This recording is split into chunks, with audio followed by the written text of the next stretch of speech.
구속사 읽기 좋은 날입니다. 구속사 시리즈 11권 여호와 삼마 에스겔 성전 제2장 에스겔의 소명과 사명 부분 중에 가장 마지막 부분인 에스겔의 소명과 두루마리 책에 대해서 함께 읽어가겠습니다. 1. 에스겔의 소명. 에스겔 2장 1절로 7절. 하나님께서는 에스겔을 선지자로 부르시고 그에게 하나님의 말씀 주시기를 원하셨습니다. 하나님의 말씀을 받으려면 일어나야 합니다. 에스겔 2장 1절에서 인자야 일어서라 내가 내게 말하리라 라고 말씀하고 있습니다. 그리고 하나님의 신이 에스겔에게 임하여 그를 일으켜 세우심으로 에스겔은 하나님의 음성을 들을 수 있었습니다. 에스겔 2장 2절 인자는 히브리어로 벤 아담이며 흙으로 지음을 받았던 아담의 후손으로서 사람의 아들을 가리킵니다.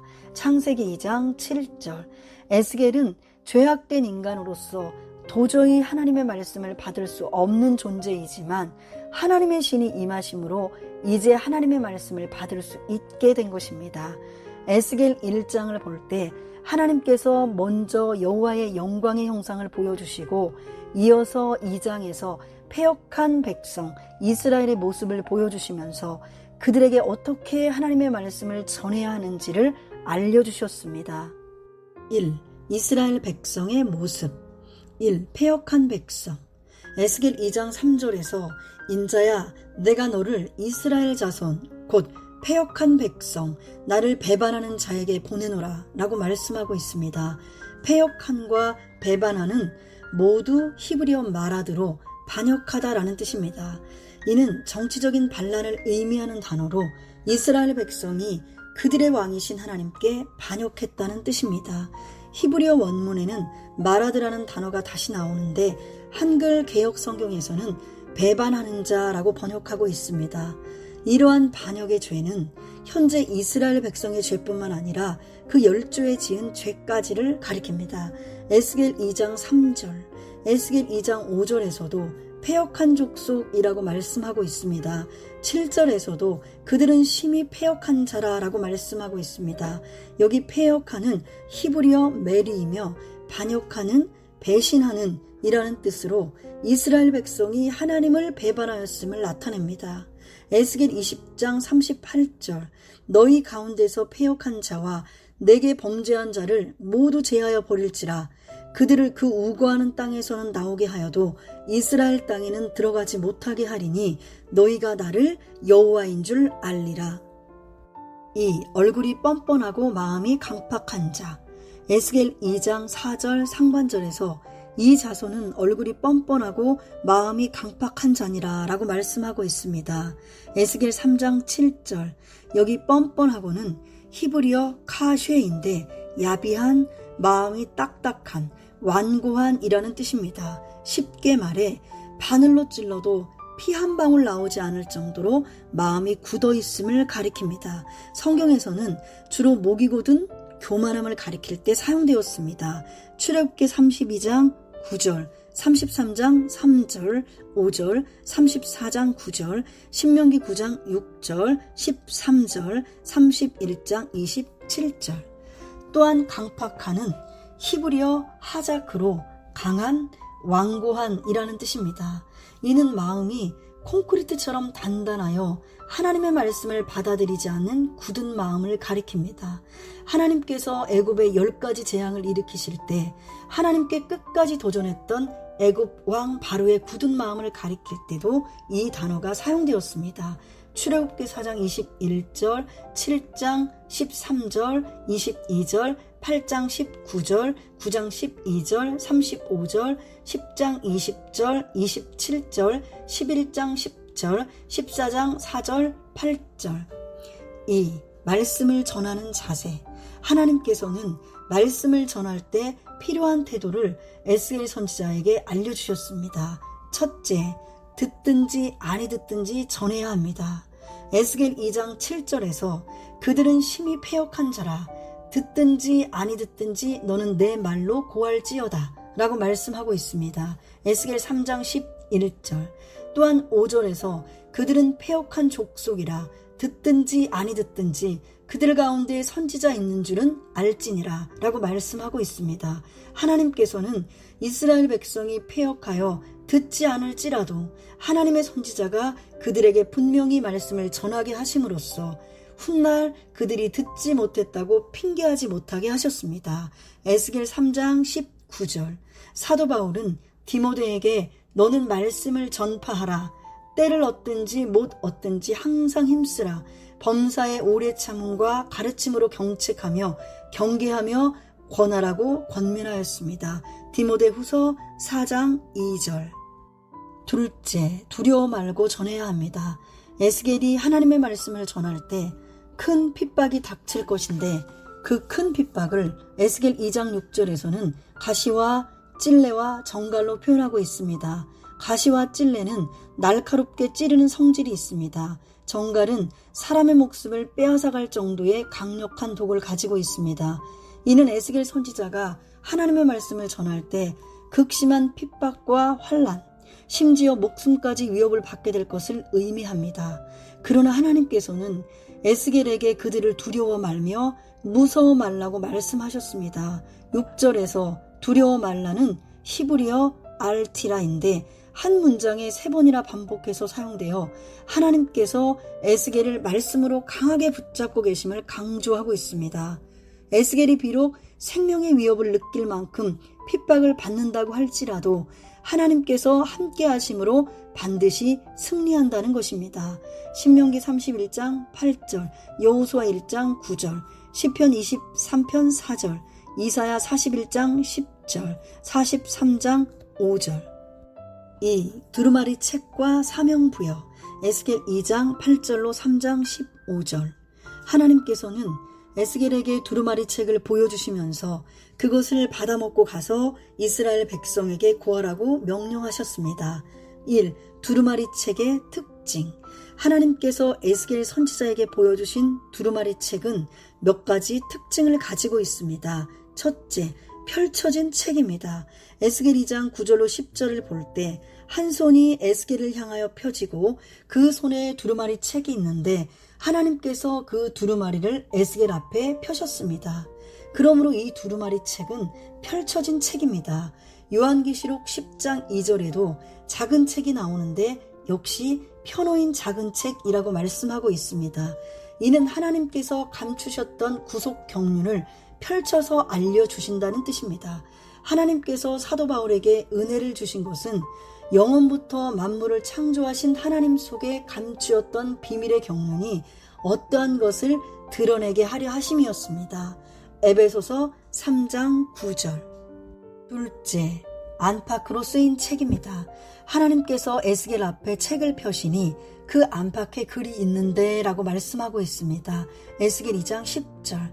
이는 두루마리 앞면과 뒷면에 글이 기록되어 있음을 의미합니다. 앞면과 뒷면에 글이 가득 차 있다는 것은 그 내용의 방대함과 조금도 틈이 없는 완결성을 의미합니다. 그러므로 이 책은 세계의 구속에 대한 방대한 내용을 담고 있으며 에스겔은 거기에 자신의 생각을 조금도 덧붙여 기록할 수 없습니다. 즉, 이 말씀은 온전한 하나님의 말씀이며 거기에 사람의 생각이 들어가서는 안 된다는 것을 알려줍니다. 사도 요한에게도 유사한 계시가 주어졌습니다. 요한계시록 5장 1절에서 내가 보매 보좌에 앉으신 이의 오른손에 책이 있으니 안팎으로 썼고 7인으로 봉하였더라 라고 말씀하고 있습니다. 셋째, 애가와 애곡과 재앙의 말이 기록되었습니다. 에스겔 2장 10절 하반절에서 애가와 애곡과 재앙의 말이 기록되었더라 라고 말씀하고 있습니다. 애가는 히브리어 키나로 장송국을 뜻합니다. 장송국은 사람이 죽었을 때 부르는 슬픔의 노래입니다. 이는 앞으로 남유다가 완전히 망할 것을 미리 선포하라는 하나님의 말씀입니다. 에스겔 19장 1절에서도 너는 이스라엘 방백들을 위하여 애가를 지어 라고 말씀하고 있습니다. 에스겔 19장 14절. 애곡은 히브리어 헤게로 신음소리, 비탄을 의미합니다. 이 단어가 시편 90편 9절에서는 우리의 모든 날이 주의 분노 중에 지나가며 우리의 평생이 일시간에 다하였나이다 라는 말씀 가운데 일시간에에 사용되고 있습니다. 여기 일시간에와 대응하는 말은 주의 분노입니다. 그러므로 일시간에에는 이스라엘의 죄악을 향한 하나님의 분노의 심판으로 이스라엘 백성이 쏟아낼 비탄이 담겨 있습니다. 재앙은 히브리어 히로 화를 의미합니다. 이 단어는 구약 성경에서 여기에 단 한 번 사용된 단어로 남유다의 멸망과 하나님의 심판을 통해서 이스라엘이 당하게 될 모든 불행을 나타냅니다.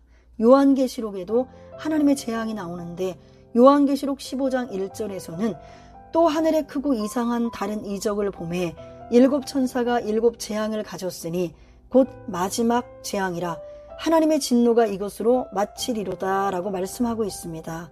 요한계시록 8장 13절. 이 두루마리 책은 남유다와 열방의 멸망을 예언하고 있으며 나아가 전 세계가 하나님의 심판을 받아 멸망할 것이라는 종말적인 의미를 담고 있습니다. 스가랴 5장 1절로 4절. 하나님의 말씀은 구원받을 자에게는 기쁨의 소식이지만 멸망받을 자들에게는 심판의 선포인 것입니다. 2. 책을 받는 자의 자세. 하나님께서는 에스겔 선지자에게 두루마리 책을 주셨습니다. 책을 받은 자는 어떻게 해야 합니까? 첫째, 책을 먹어야 합니다. 에스겔 2장 8절에서 하나님께서는 에스겔에게 내가 내게 주는 것을 먹으라 라고 하셨고 에스겔 3장 1절에서도 인자야 너는 받는 것을 먹으라 라고 명령하셨습니다. 하나님께서는 사도 요한에게도 작은 책을 갖다 먹어버리라 라고 명령하셨습니다. 요한계시록 10장 9절. 사람이 밥을 먹어야 살듯이 선지자는 하나님의 말씀을 먹어야 삽니다. 사람의 양식이 밥이듯이 선지자의 양식은 하나님의 말씀입니다.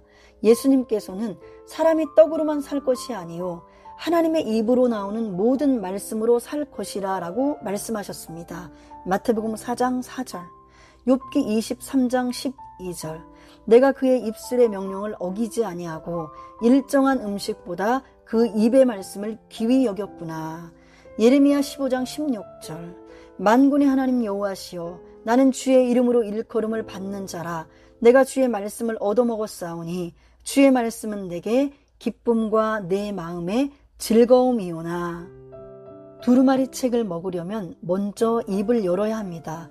에스겔 2장 8절에서도 먹으라는 말씀 앞에 내 입을 벌리고 라고 하였습니다. 시편 81편 10절. 벌리고는 히브리어 파차로 입을 최대한 크게 벌린다는 의미입니다. 에스겔 3장 2절에 내가 입을 벌리니 라는 말씀은 원어로 볼 때 1절에 먹으라, 먹고 가서 이스라엘 족속에게 고하라 라는 말씀에 이어지는 와우 계속법이 사용되어 에스겔이 하나님의 명령에 즉시 입을 벌렸음을 강조합니다. 그때 하나님께서는 에스겔에게 두루마리를 먹이셨습니다. 하나님께서는 간절히 사모하는 마음으로 입을 벌리는 자에게 말씀을 먹이십니다. 둘째, 배에 넣으며 창자에 채워야 합니다.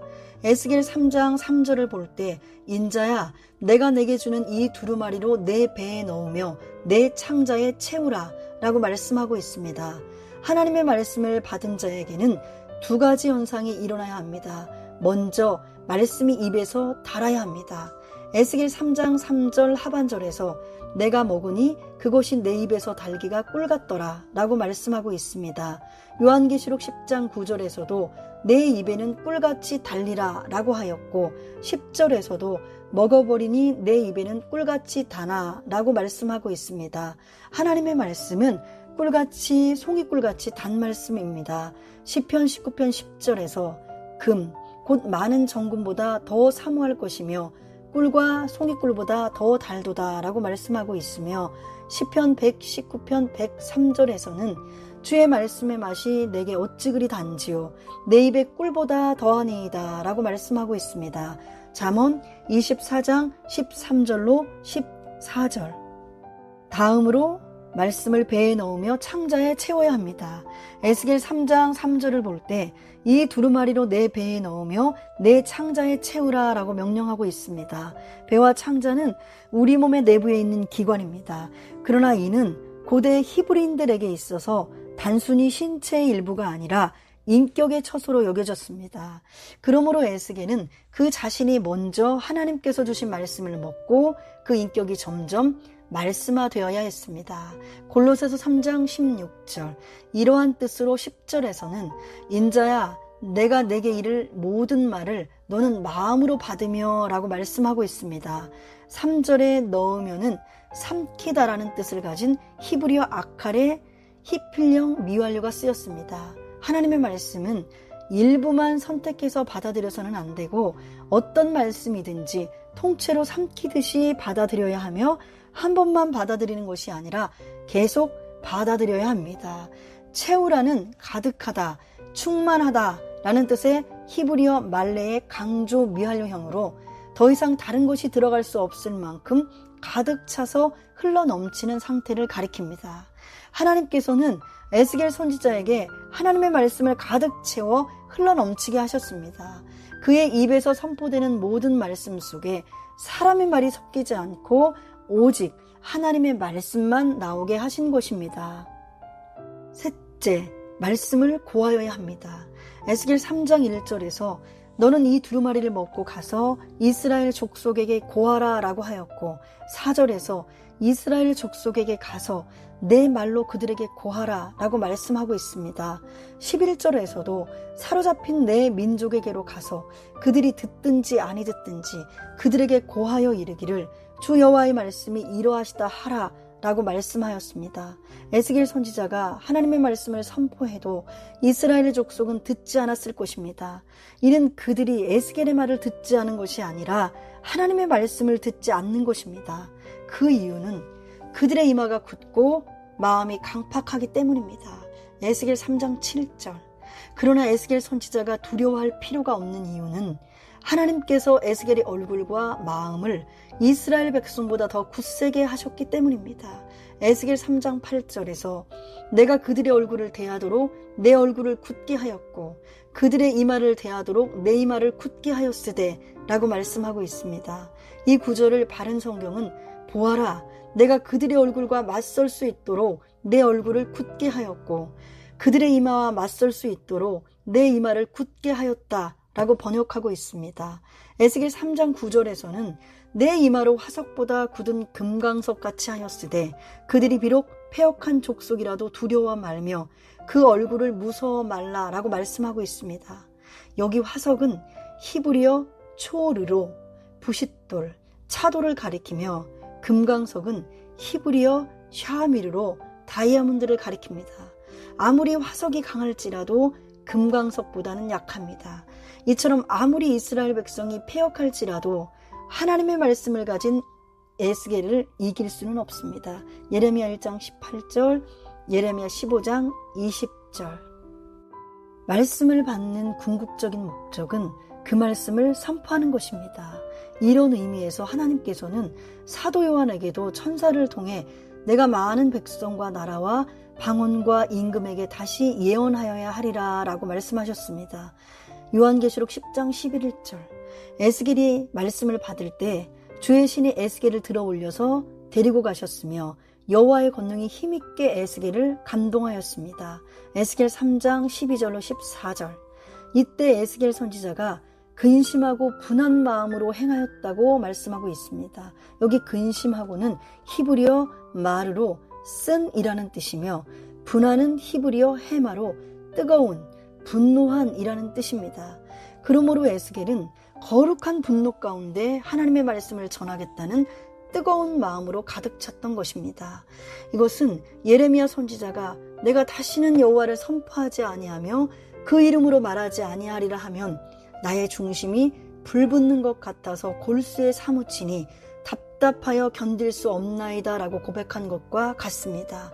예레미야 20장 9절 이 계시를 받고 에스겔 선지자는 민다피 7일을 지냈습니다. 에스겔 3장 15절 민다피는 히브리어 샤멤으로 경악하다, 넋을 잃다라는 뜻입니다. 에스겔 선지자는 이스라엘 백성이 극도로 패역함에 경악하고 범접할 수 없는 심오한 하나님의 말씀의 영광에 사로잡혀서 말씀 선포의 사역을 앞두고 7일을 기다렸던 것입니다. 3. 파수꾼 에스겔 에스겔 3장 16절로 21절 하나님께서는 7일 후에 에스겔 선지자에게 다시 말씀을 주시고 그를 파수꾼으로 세우셨습니다. 에스겔 3장 16절, 에스겔 3장 17절에서 인자야 내가 너를 이스라엘 족속의 파수꾼으로 세웠으니 너는 내 입의 말을 듣고 나를 대신하여 그들을 깨우치라 라고 말씀하고 있습니다. 파수꾼은 히브리어 차파로 성벽의 높은 곳이나 망대에서 적의 침투 여부와 주변의 상황을 살피며 지키는 사람입니다. 파수꾼은 그냥 살필 뿐만 아니라 정확한 상황을 알리는 사명이 있습니다. 그래서 에스겔 선지자에게도 그들을 깨우치라 라고 명령하셨습니다. 깨우치라는 히브리어 자하르로 경고하다, 가르치다 라는 뜻입니다. 이사야 21장 6절에서도 주께서 내게 이르시되 가서 파수꾼을 세우고 그 보는 것을 고하게 하되 라고 말씀하고 있습니다. 예레미야 6장 17절, 파수꾼이 말씀을 전할 때 네 가지의 상황이 발생합니다. 첫째, 에스겔 선지자가 악인에게 말씀을 전하지 않으므로 악인을 깨우치지 않는 경우입니다.